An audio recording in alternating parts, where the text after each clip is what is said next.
Hey guys, it's me, Bluffamuchuck here, and check this out. I'm using these resource packs. Just thought I'd let you know.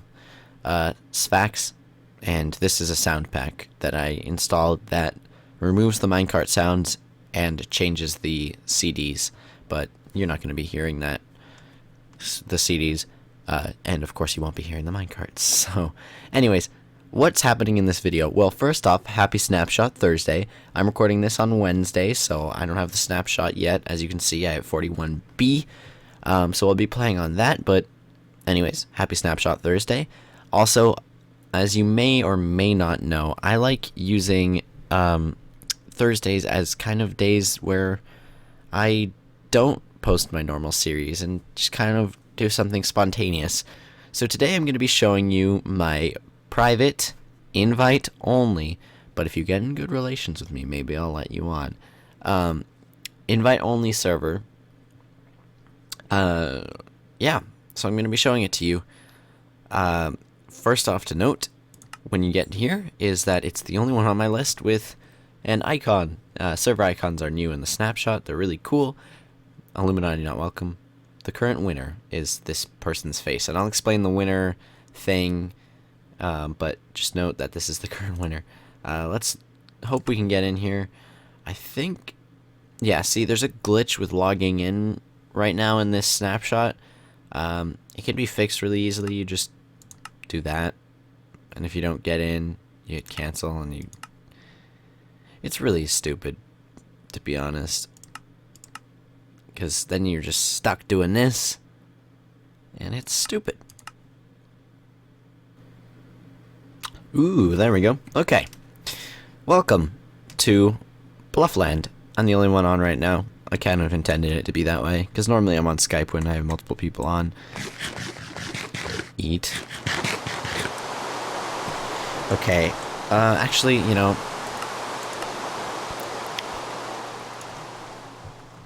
much better. Okay. Anyways, the winner system. Basically, I'm going to explain how that works right now. Ah, perfect. That was really good timing.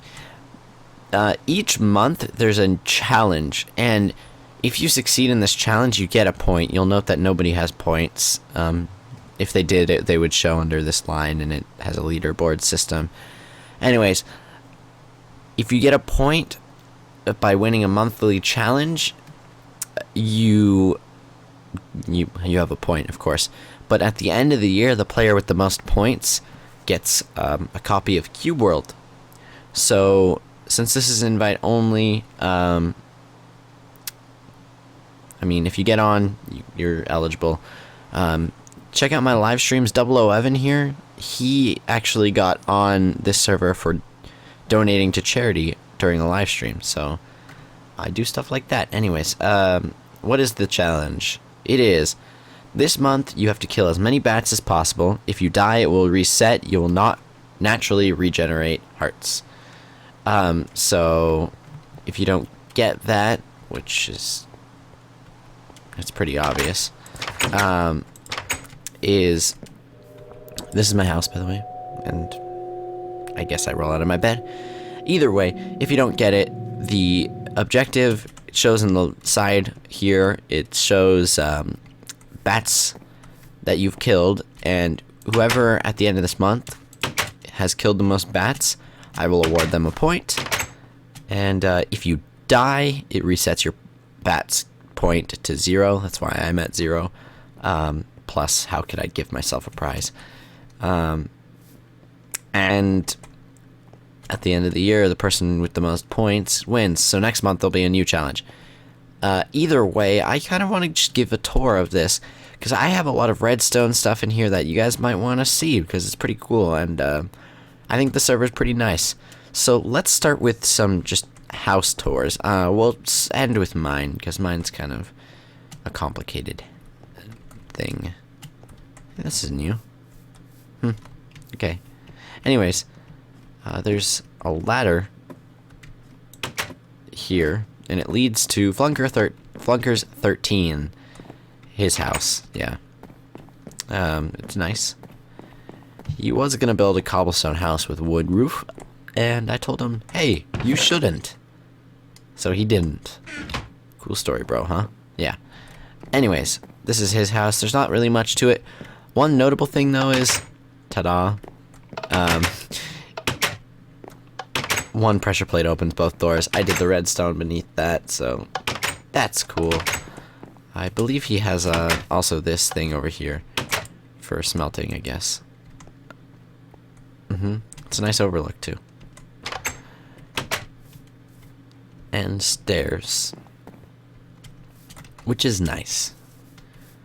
Over here, we kind of have this little valley thing. You'll see that there's these leaves here. You may be thinking, why is there leaves here? Okay, well, originally this hillside was kind of bare, so there used to be a lot of trees around here too, but people... Either way. This hillside was kind of bare, and I'm like, terraform. So I made a waterfall. Yeah. So it just goes.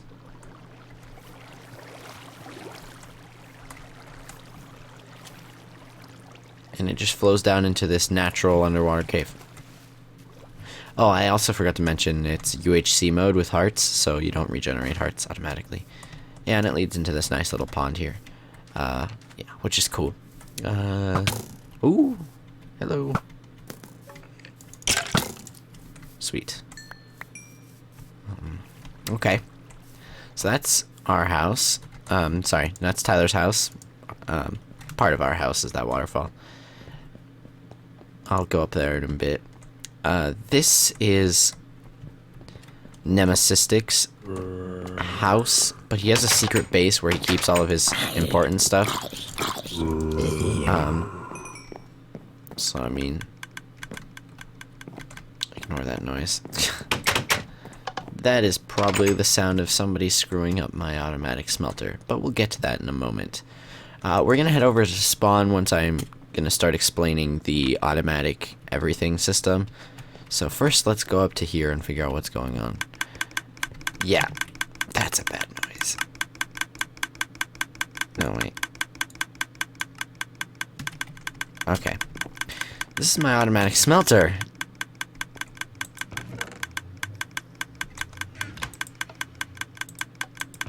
Oops. Yeah, I'm gonna head back here. I'll explain how it works in a second, but this is what happens when you try putting coal into a furnace that is already full of coal. It's annoying.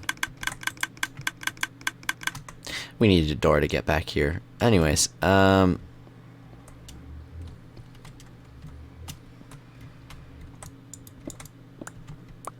let's get out of here.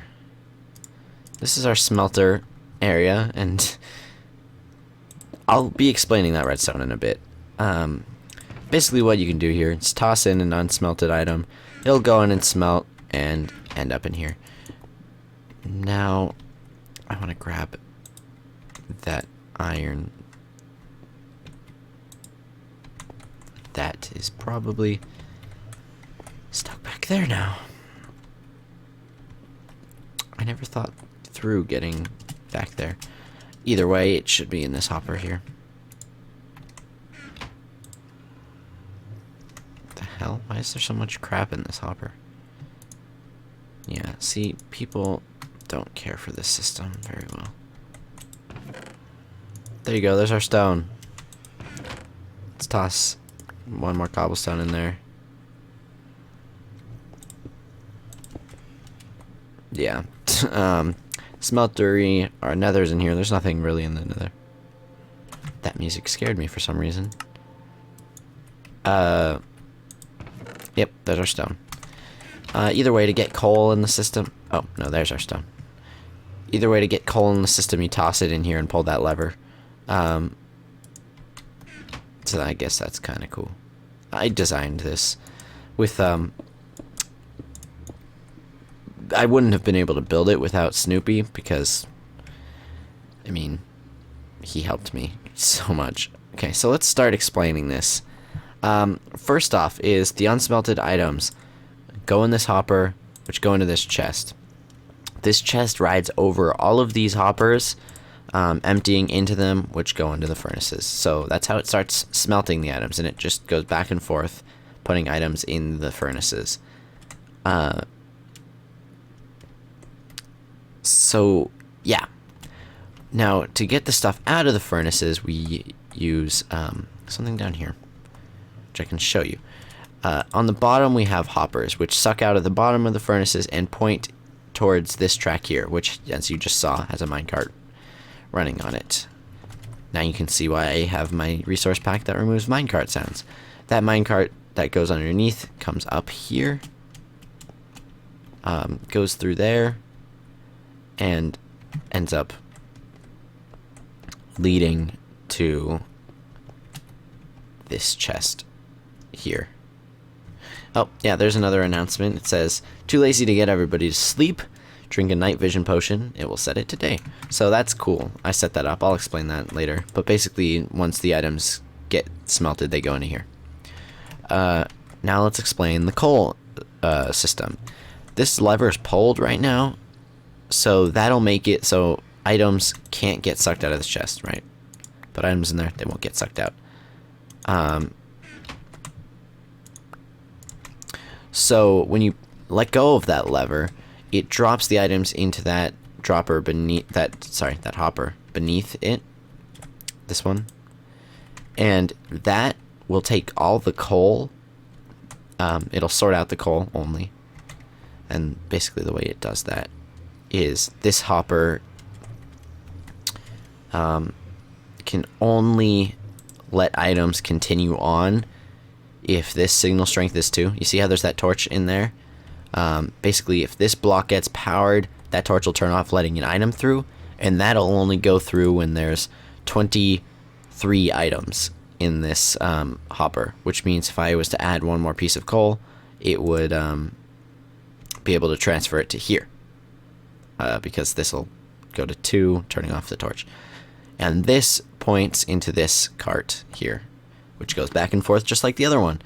And this one, what it does is it goes into these item droppers, which if there's an item in any of these item droppers, it'll light up these comparators, lighting up these repeaters, and these repeaters go to this clock. Okay, so if any of these droppers has items in it, this will flash on and off, sending a signal up and around, up and around, up, over, and around to down here, where there's repeaters pointing into these furnaces, which actually ends up powering those droppers. So if there's any items, as in coal, in these droppers, it'll power the clock, which powers them. So, yeah. Anything else important? Yes, we have a small dropper elevator thing going on here. I think somewhere. Yeah. Over here. Yes. Basically, no, it's not an elevator. So basically, that dropper, if it has an item in it, it needs to dispense it into the chest in front of it, the smelted items chest. So if there's an item in there, it'll power this comparator, which in turn powers this clock, which goes around that way and powers, you can kind of see it right through there. It powers the block with the dropper right next to it. So I think we explained that thoroughly. So let's cover it up and move on. And now, since it's nighttime, and even though, well, it's almost nighttime, and even though I'm the only one on and I could easily sleep by just hopping in a bed, I'm going to show you what we have in our house here. So this is me and Snoopy's house. This is the same kind of design I used in Mineco, so if you haven't followed that series, go check it out. Anyways, enchanting room, and this is our brewing room, which I think is really nice looking. We actually have it set up so if any of these nether wart are grown, we just break it, and the nether wart will end up in this chest. Now, I don't know if nether wart farming is broken or what, but it doesn't seem to be working very well. We don't have these ones set up to the hoppers either yet, just these 6 here.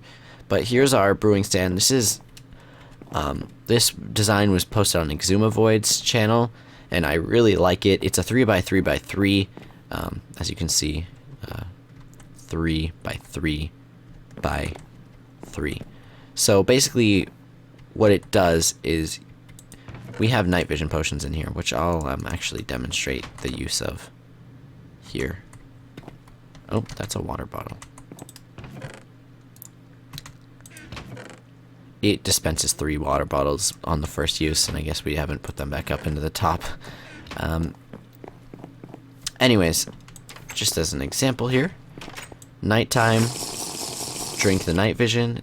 It says, Bluff's helper. Somebody drank a night vision potion. Make sure to thank them. So, I think that's pretty nice. It's good for a survival server like this where, yeah. Anyways, so basically how this works is it's on demand potions.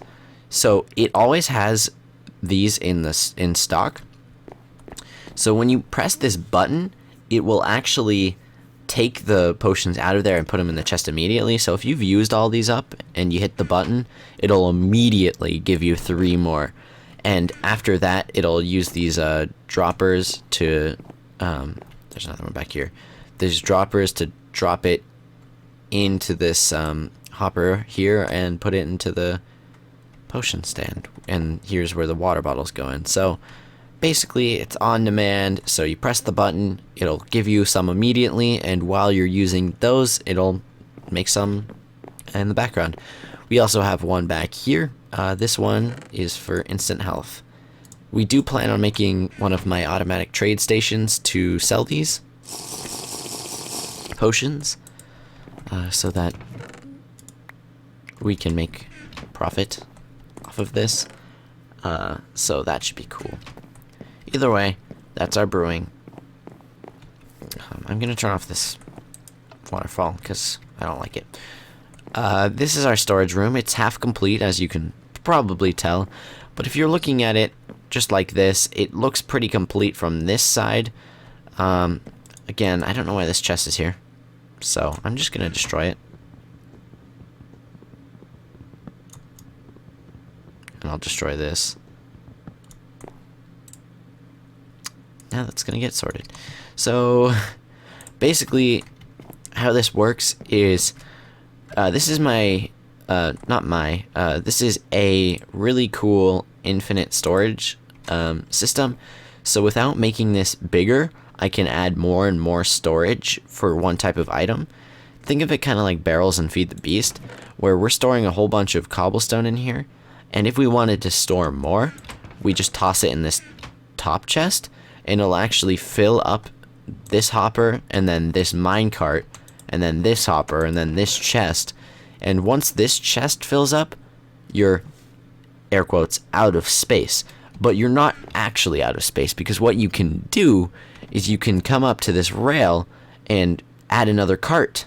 And if you add another cart, then you can suddenly fit another chest full in this system, and it's infinite. So we have it for some common items like bones, zombie brains, cobblestone, and dirt. Of course, we have the most of cobblestone, and we're planning right now to make this go downstairs and have Seth Bling made a really cool storage system in one of his recent Mindcrack videos, so we're gonna build that down there.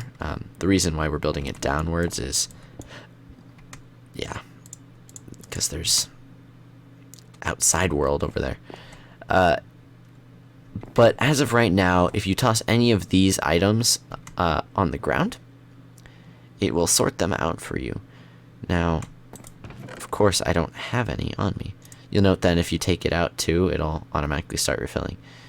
Now, if I just was to toss this on the floor when I was done mining, it'll actually pick it up through the floor, because they're slabs, send it this way to this dropper elevator, which is sending, slowly, sending all of our cobblestone up this way. You can see it's gonna come through here.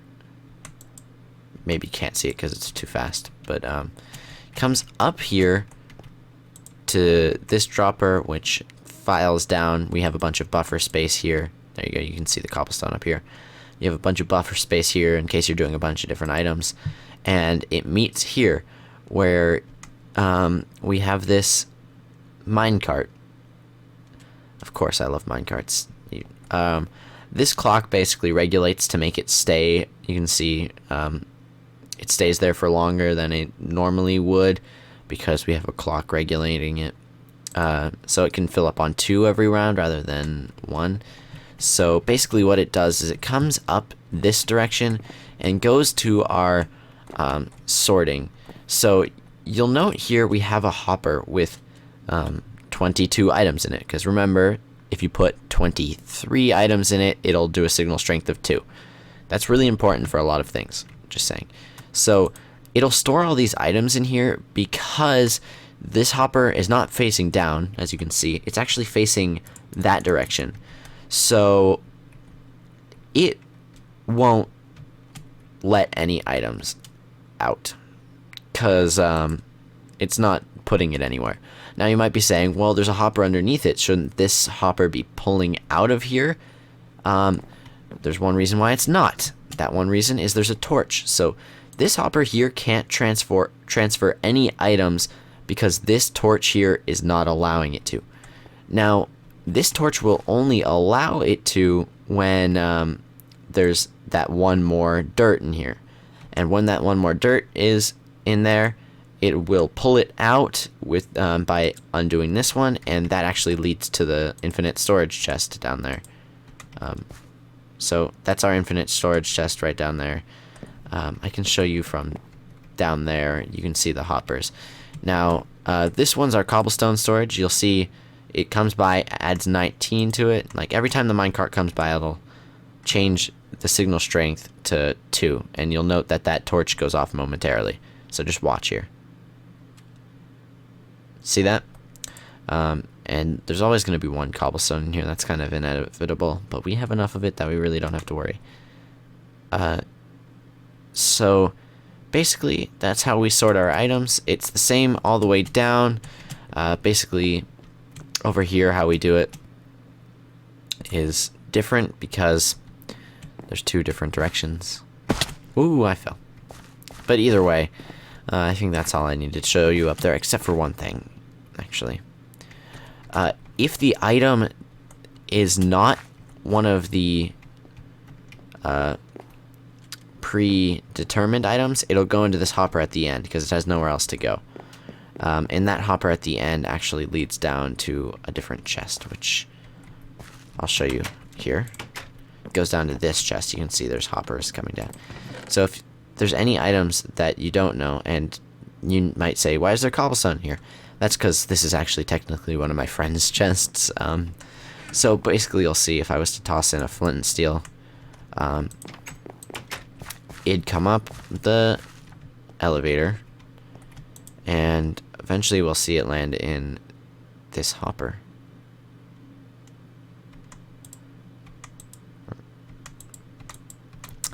You know, we might have had a problem here. Occasionally, items do get stuck in here.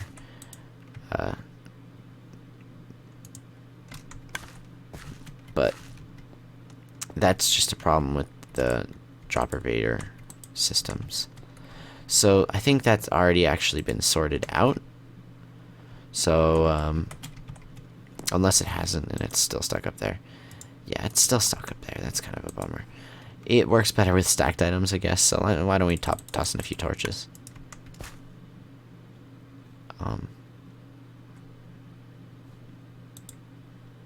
Yeah, see, it always has that one in there. I'm not sure if there's a way to fix that. If you do know of a way to fix that, let me know. So that should be sorting out right now, and you see the torches are starting to show up here. Eventually, that's going to lead down to our other sorting system. So that's really cool. Sorting system is perfect. Well, not perfect. I did show you a few flaws. That right there is our mine. So mining is cool. This is a redstone thing actually made by Snoopy. It's a really nice farm. Let's say I wanted to make more carrots. Don't know why I would want to make more carrots, but just go with it. And I get some bone meal. Toss the bone meal in here. Looks like we have plenty of it. Get the carrots in hand. Plant one. Hold down right click on it and step on the pressure plate.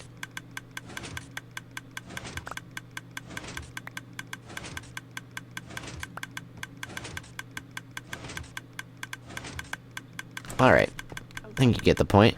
Basically how this works, if you know, if I step on it really quickly, it blasts 3 times and then, well no, it lowers the thing and then blasts 3 times.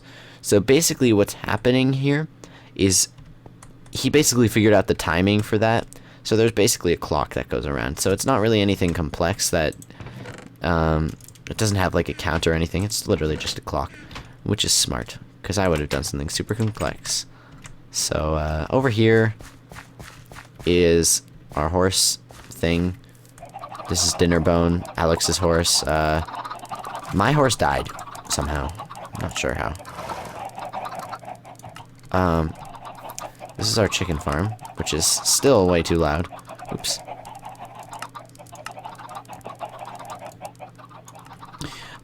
Basically what happens here is we have a really big trench of chickens right here. And what happens is when they lay eggs, they get put down into this dispenser, which will shoot out the eggs. And as you may know, when eggs get shot out, they have a chance of making chickens. So if it does make a chicken, it'll be a baby chicken.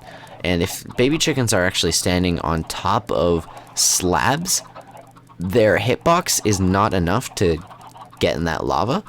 So when they grow up to be adults, they'll be big enough to hit the lava. They'll burn up, and cooked chicken. And a lot of feathers. So yeah, that's cool. That one was made by the KSB dude. Or Kevin. That's as you should refer to him. Head glitch, don't worry about it. That is, by the way, these chests, we used to have our mob farms here, but we don't really have any mobs anymore. So, why don't we go and tour the spawn now? Because I think I've shown you all the redstone stuff around here. So let's head to spawn, where we have, the True Gamer 101, his house. Now, if you haven't seen me in the True Gamer 101's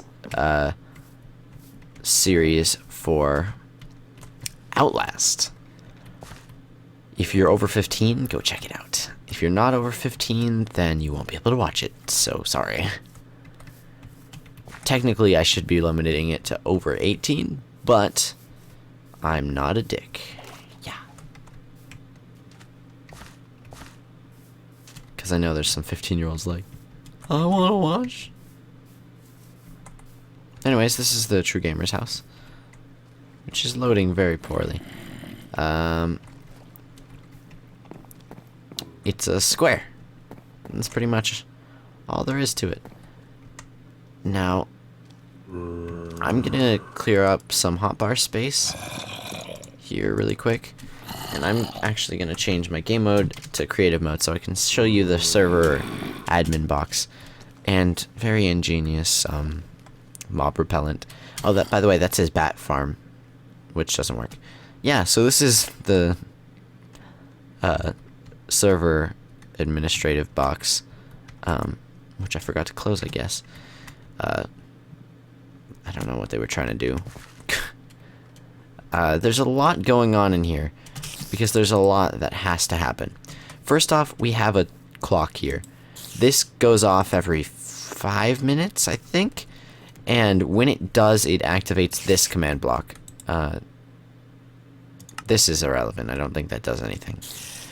Basically what it does is it adds 1 point to timer cycle. Just remember that timer cycle variable for a second here. Basically what it does is we also have a clock up here, which every few seconds, well, every second, will pulse a few different command blocks. We got one back there, one here, and one here. This one checks if your timer cycle is 2. So if it's been 10 or 8 minutes, 8 to 10 minutes, it will detect that, and it'll output a signal to this command block, which says, which basically this is the tell raw command. If you're not familiar with tell raw, then this is really too complicated for you, but here's the command if you want to copy it down and whatnot. But basically this is the October challenge thing, this thing. So yeah, so every few times it'll say that, and after 4 cycles it will activate this one. So that's about what, 20 minutes from the original timer thing. It seems a lot quicker because you have multiple ones happening and whatnot, but I don't know exactly the timings, to be honest. This one says the night vision stuff. We got another one over here for 4 as well, which activates basically, since there's only 2 announcements, once it hits the 4 timer, it'll set it back to 0, right? So yeah, I think if you know what if you know how to use it, then you'll understand. We got another timer here which connects to this, and this is Death Checker. It's an objective that I made that whenever you die, it will add 1 to Death Checker. So it's basically a scoreboard objective death count. And if it finds a player with at least 1 as their Death Checker, so if they died once, it will it'll output. Now technically that's not necessary, and I just realized that, to be honest. But then we also have here, which every few seconds will set the score of Death Checker. So if somebody has the score of Death Checker of 1, it'll set their bats to 0, right? So if they die once, it'll set their bats to 0. And if their Death Checker is at 1, it'll set it to 0. Huh. So if they die once, it'll do the bats reset, and then it will set their Death Checker back to 0 so that it can work again and again and again. We have one more thing that I have not shown quite yet. I'm trying to figure out which one it is.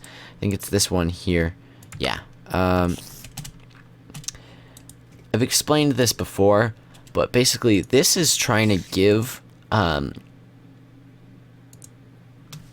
everybody...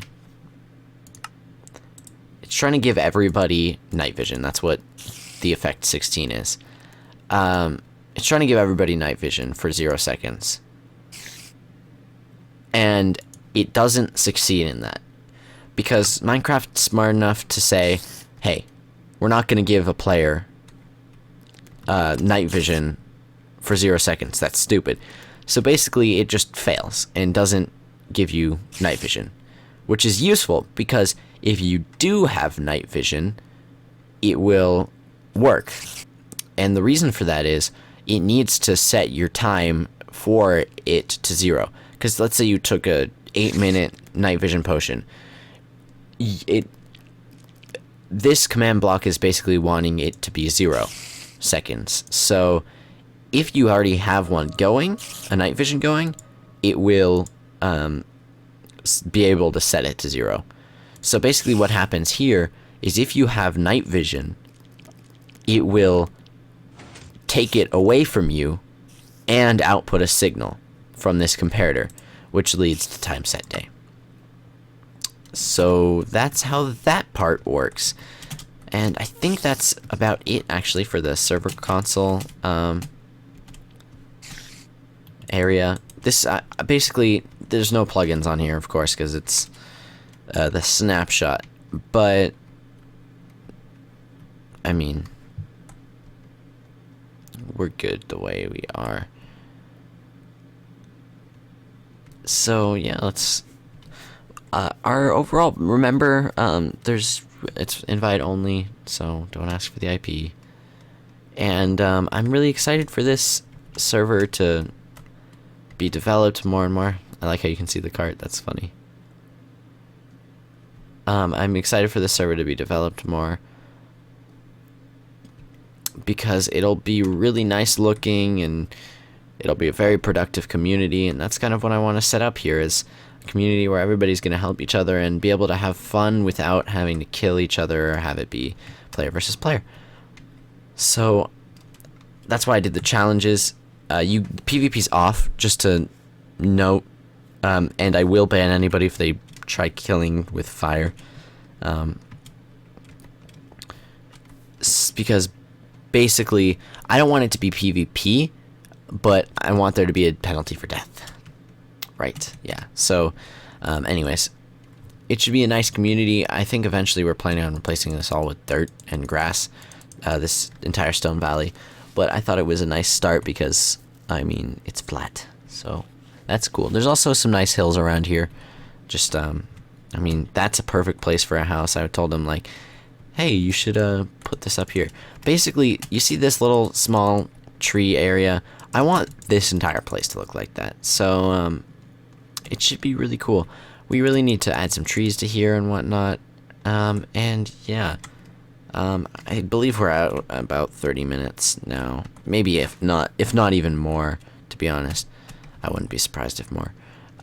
We're also actually, I didn't show this, and I should get rid of this bedrock and turn on to creative mode soon.